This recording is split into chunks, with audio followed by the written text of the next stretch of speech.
I hate plan B.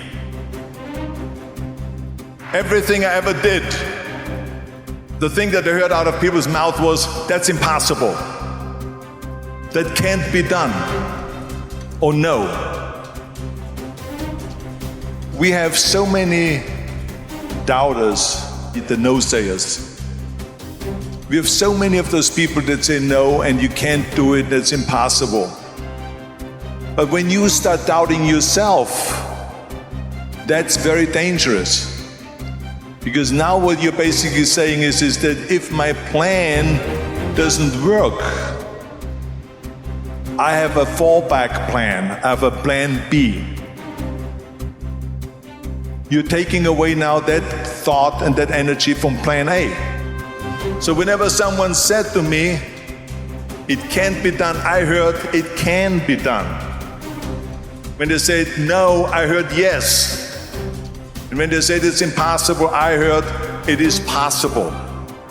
Because I am a strong believer. I'm telling you, I've never ever had a plan B.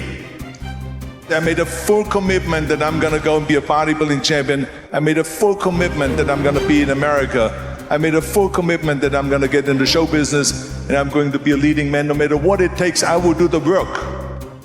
And it's very important to understand that we function better if there is no safety net.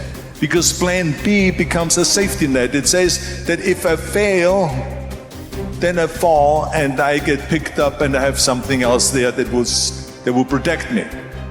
What is if I fail, then I don't have anything else? Well, let me tell you something, don't be afraid of failing because there's nothing wrong with failing. So people always ask me, when they saw me in the gym in the pumping iron days, they say, why is it that you're working out so hard?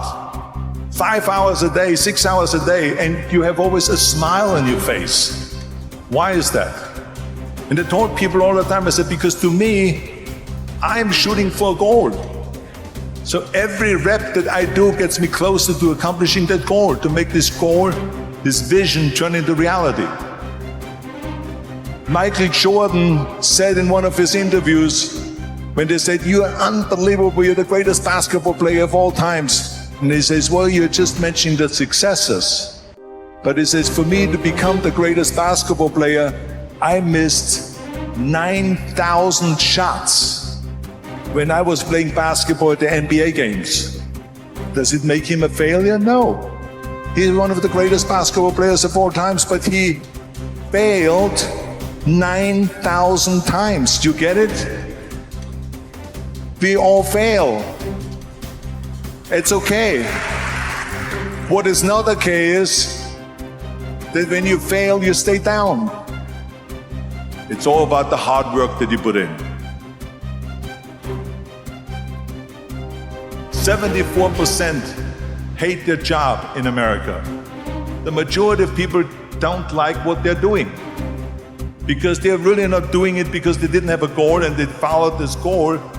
They just aimlessly drift around and then all of a sudden there's a job opening, so they get that job because you have to work. But then when you work, it's a chore. It's work. It's not fun. So if you think about only a quarter of the people really enjoy what they're doing in life.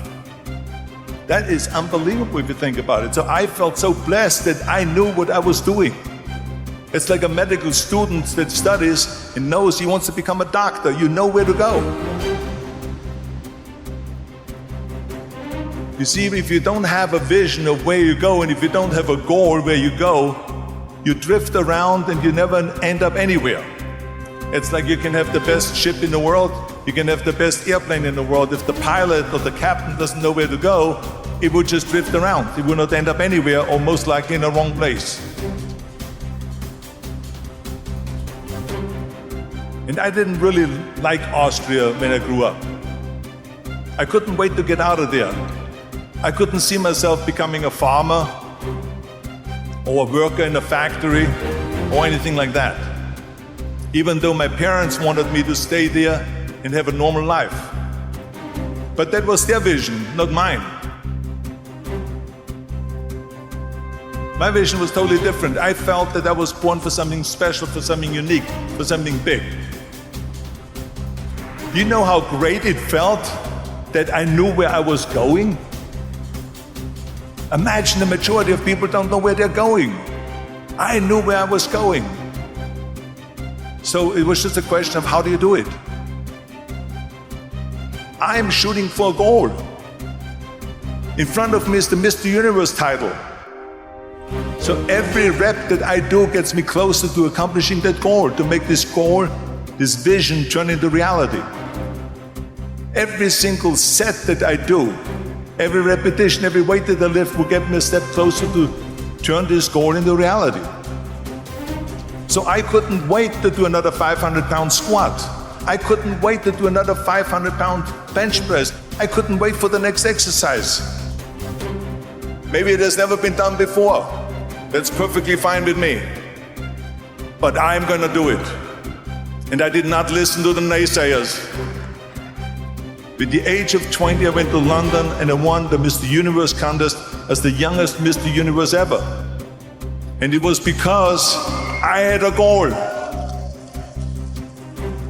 If I would have listened to the naysayers, from bodybuilding to show business to politics, I would not be standing here today, talking to you. So this is why I say don't listen to the naysayers. I've never ever had a plan B. I would do the work over and over and over until I get it.